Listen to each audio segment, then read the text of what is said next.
A Serbian assassin waits patiently in a dark alley for the Archduke's motorcade to pass. He has a loaded gun and a plan that will throw the world into an all-out war. The date is June 28, 1914. The sun shines on Sarajevo as Gavrilo Princip prays that what he's about to do will make the world a better place. The motorcade comes into sight. Princip cocks the hammer back on his pistol. He's about to step from the alley and take his position next to the Archduke Ferdinand's route. As Princip steps forward, he trips, falling face first toward the ground. Without thinking, he reaches out with both hands. Princip lands hard on his outstretched arms, his hands curl back, and the Browning Fabrique Nationale handgun goes off as it contacts the ground. The bullet rips through Princip's chest and causes his heart to stop. He didn't quite make it out of the alleyway, so no one saw him fall. The roar of the crowd swelled as the Archduke approached, muffling the gunshot.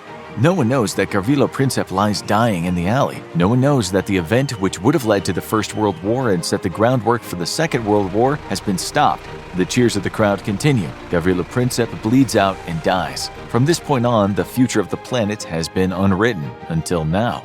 This one accident saved the planet from 2 world wars, rewrote history, and had both devastating and positive consequences across Earth. Members of the Black Hand scratch their heads as they try to figure out why their assassination attempt didn't work.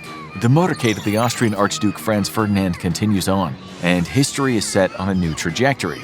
Tensions are high in Europe as different factions maneuver themselves to become the dominant and most powerful entities in Europe. Great Britain, France, and Russia have a loose alliance, while Austria, Hungary, and Germany agree to support one another in times of war, but war never comes. Even though not everyone in Europe is getting along, the leaders of each nation and empire believes a war would be too costly. It would pull every nation into the conflict due to the alliances that have been made, and the death toll would just not be worth it. The number of men and resources that would be lost as a result of a world war would be devastating to all countries involved, and the stability of the European continent as a whole. Negotiations are held in Germany where all parties come to the table to discuss the best course of action going forward. It's agreed that all military growth in the countries of Europe, Russia, and the surrounding area will be slowed. The money and resources saved will be diverted into other aspects of society. A union of nations is formed to keep each other in check. To the south, the Ottoman Empire is furious with this decision. The former Sultan Mehmed V is overthrown by Enver Pasha, who tries desperately to convince Austria, Hungary, and Germany to go to war. He wants to expand the Ottoman Empire but doesn't have the military strength to do so on his own. The European powers declined to help, and the Ottoman Empire consumed itself.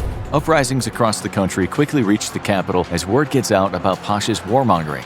There is civil war, and the Ottoman Empire breaks up into several different countries, which now make up the Middle East. This revolution against the power-hungry dictator led the newly formed nations to reassess how they wanted to be run. Power is given to the people, and the beginnings of representation using a system where the citizens get a say in the policies of the nation is put into place. This system is not perfect, and it will be a long uphill battle, but eventually each Middle Eastern nation elects officials that they can trust. The resource-rich area begins to leverage their natural resources to allow their economies to grow and to create stable trade between their region and the rest of Europe, Asia, and Africa. The checks and balances between the powers in Europe and Russia seem to be working. No single country is becoming too powerful, yet each one is prospering in its own way. The Austro-Hungarian Empire decides to split apart to create 2 independent nations. This is done for several reasons, but the cultures and belief systems of each new country played a major role in the decision. There are no hard feelings, and citizens of the newly formed nations can pass freely between their borders without any problem. Even though there is a system in place to keep everyone in check, there are a couple of countries that thrived during this time. If war had broken out, their futures would have been much more bleak. Germany has started pumping the money it would have used to build up its military into its infrastructure, economy, and education systems. Some of the best minds in the world now travel to Germany for their world-renowned universities and state-of-the-art labs. The scientists in the country are cooking up new, more efficient engines and ways to generate power. They've begun experimenting with jet engines and rockets. In fact, one German scientist who had originally been working in a patent office has started to unlock the secrets of the universe through his equations for general relativity. Without the atrocities of war and a battle-scarred Europe, one man who seemed destined to create chaos and genocide never rises to power. Since World War I never happened and Germany wasn't forced to adhere to the strict policies of the Treaty of Versailles that would stifle its growth, Adolf Hitler never gains traction with his fanatical ideas. Instead, Adolf follows the career path he originally set out to accomplish. He goes to art school, where he's told his paintings are mediocre at best.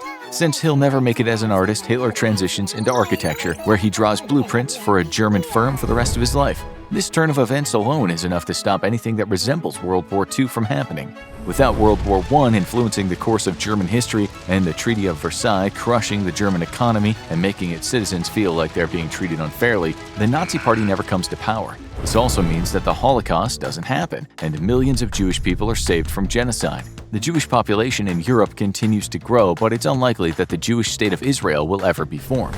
Jewish communities continue contributing to the prosperity of nations around the world. Their culture and knowledge become invaluable to the growth of society that the lines between different peoples are blurred.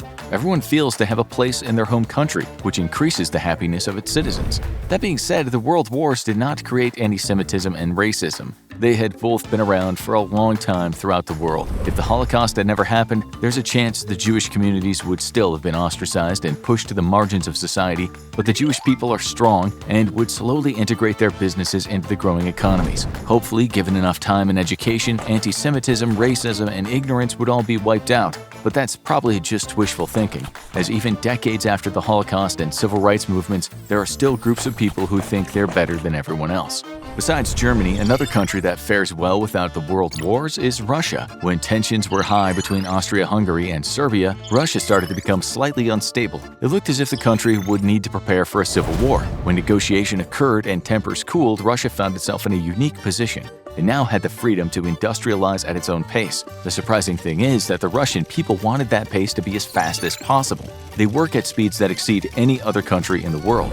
As Russia ramps up production to provide basic necessities for its citizens like trains, jobs, and plentiful amounts of food, it finds the Bolsheviks starting to rise to power. In a very different world where Russia had been weakened from a world war and its citizens were unhappy and starving, the Bolsheviks might have had a chance to take over the government. However, with trade agreements and non-aggression pacts across the continent being adhered to, the monarchy continues to rule Russia. Things are good in the largest country on the planet and only getting better. There's no need for a power shift, and communism, although a good idea in theory, just isn't what the Russian people are looking for.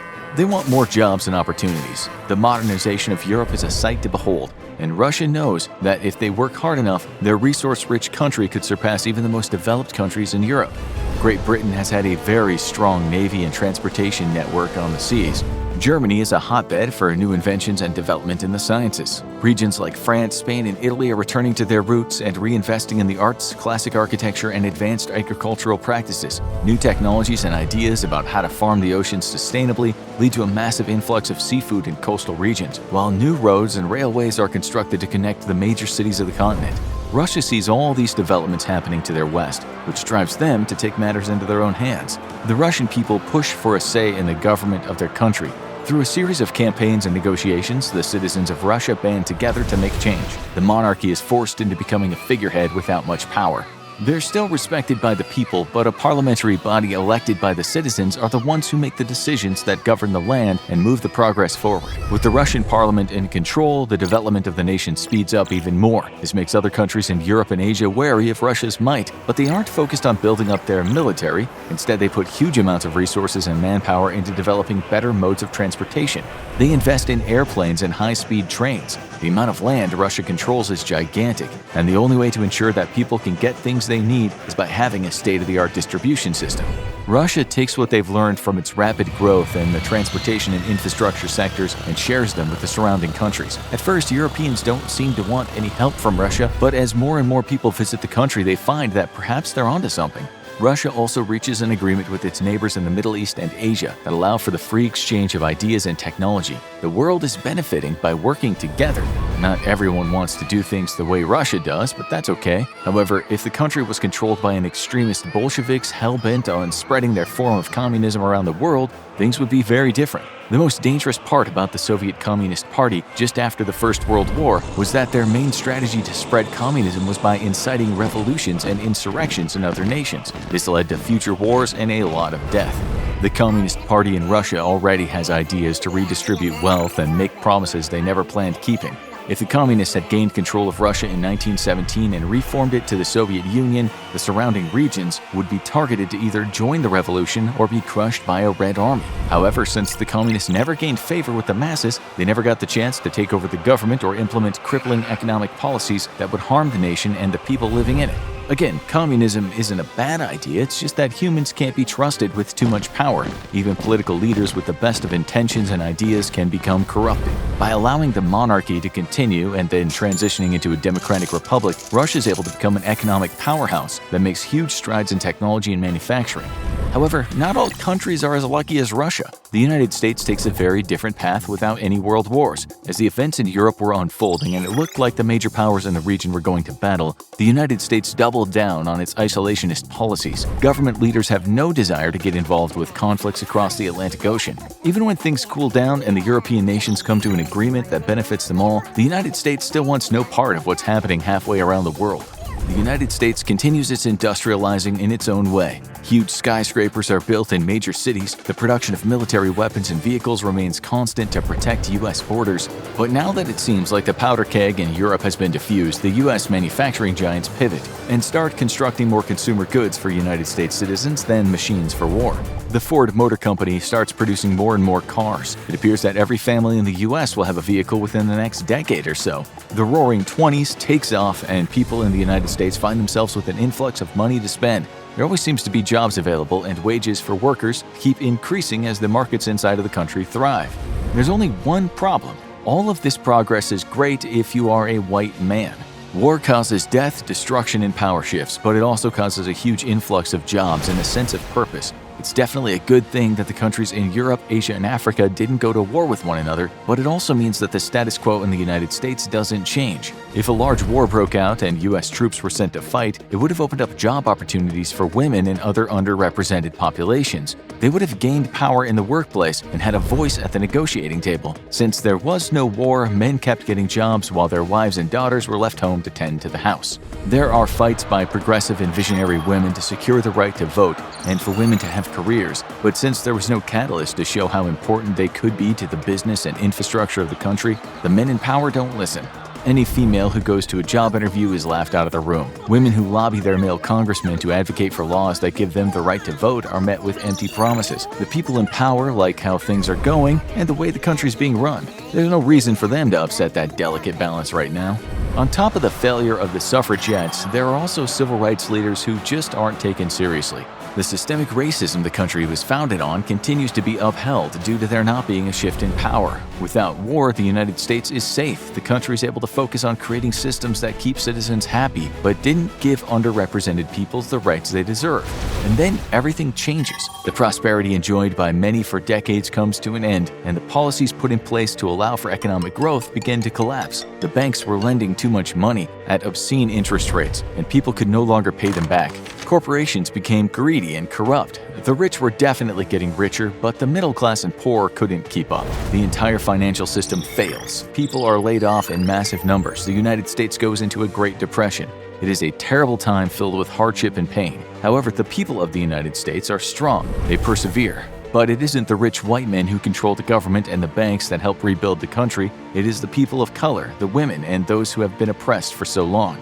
Without their help and insight into starting new businesses and changing both internal and foreign policies, the country would have never made it through the Depression. Women and people of color seize their right to vote and put people in office who think like them. The United States Congress and Senate become as diverse as the people who make up the melting pot that is the United States of America. The country is slower than most to make these changes, but now it's on the road to being one of the most progressive and forward-thinking nations in the world.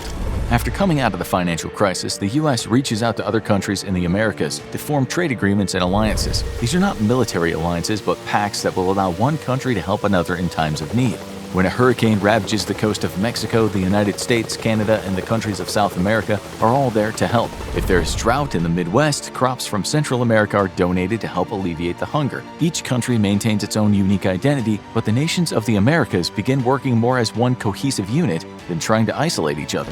This has formed a set of nations that can accomplish anything they put their mind to. There is no need to rely on resources coming across the oceans. Anything and everything that someone could want can be found in the Americas. The only problem is that as time goes on, globalization will create tension between the Americas and the other continents. But through honest discussion and negotiations, these problems can be overcome, and a global alliance is formed.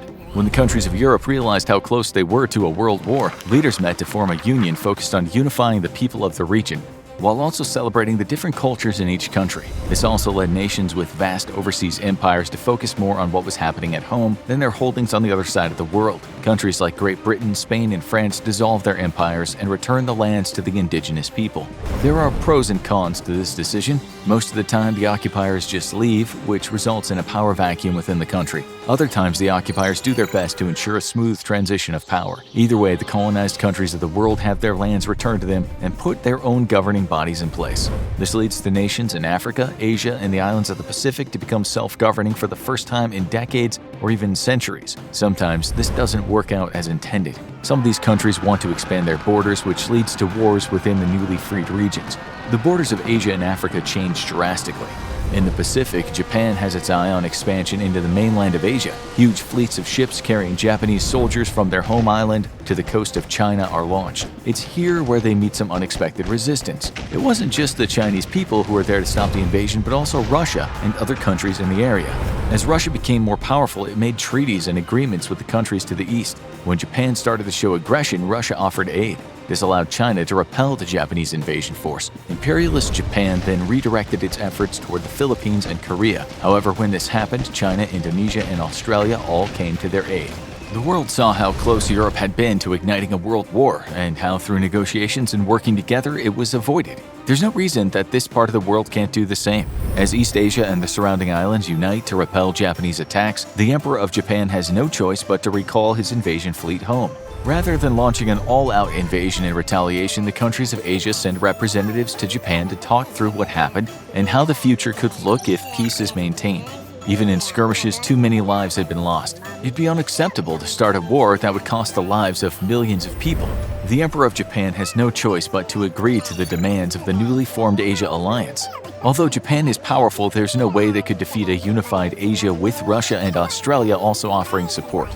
Countries like the Philippines and the Polynesian Islands that have been colonized and oppressed by European powers now have the freedom to govern themselves, while also having the support of allies. They form a series of connected trade routes between Asia and the Americas. This brings these countries incredible amounts of wealth, which they reinvest in their people and use to develop new technology which will allow them to harness the energy of the sun, wind, and tides. Island nations in the Pacific find themselves with an abundance of natural sources of energy. They rely on other countries less and less for resources, which help build strong infrastructures within their own nations. However, they do not want to adopt the same isolationist policy of the United States. They decide to offer help to any nation that needs to find alternate sources of energy to help provide everyone on Earth with the ability to generate electricity for their homes. Perhaps this is all just hopeful thinking of how the world could have turned out without world wars. A much more likely scenario is that a world war would have been inevitable because the history and foundation that Europe had been built on. Most historians who do these types of thought experiments agree that if Archduke Franz Ferdinand wasn't executed, there would have been a different catalyst that would have launched the world into a war. Everything leading up to World War II, from European imperialism to power-hungry monarchs, made a large-scale war in Europe all but inevitable. It's highly unlikely that anything could have stopped the world wars from eventually erupting and costing the lives of somewhere around 50 million people between the two wars. It should also be mentioned that without the world wars, progress around certain technologies would have taken much longer to develop. Obviously, advances in military vehicles and weapons would not have happened as quickly because there was no need to defeat an enemy. That being said, humans have always placed importance on having a strong military or warriors, so progress would likely still be made on that front. However, nuclear devices probably wouldn't have been invented until many decades later, due to the lack of funding and research that was needed to unlock the power of the atom. This is probably for the best, as nuclear devices have led to the deaths of countless innocent lives and threats of mutually assured destruction, which brings up an interesting point. If the world wars hadn't happened and nuclear weapons were developed during a time of peace, then these devices likely would have been used in whatever war broke out next. Their power and destructive capability would have been known, but no one would have been able to predict the actual death tolls that all-out nuclear war would create. The initial blast the EMP generated and the radiation that cost the lives of so many people years down the road would not be fully understood until it was too late. There would be a possibility that without the world wars, whatever war eventually did erupt would wipe humanity from the face of the planet. Every nation that had nukes would use them to protect themselves. The planet would fall into a nuclear winter, and there would be no happily ever after. Preventing both world wars would definitely have benefited humanity, but in the long run it could have been our demise. It's hard to tell how history would have unfolded if there were no world wars, so we can only speculate. So, since we're in charge of writing an alternate future, we're gonna make it the most positive one possible. What if the World War never happened? People would become more tolerant and kind. Nations would work together to provide every person on the planet with enough food, water, and energy. We would be unified as a species to protect Earth, as it's the home that we all share. That's what would happen if there were no world wars. Now watch, what if Adolf Hitler woke up in the 21st century? Or check out, what if North Korea launched a nuclear bomb minute by minute?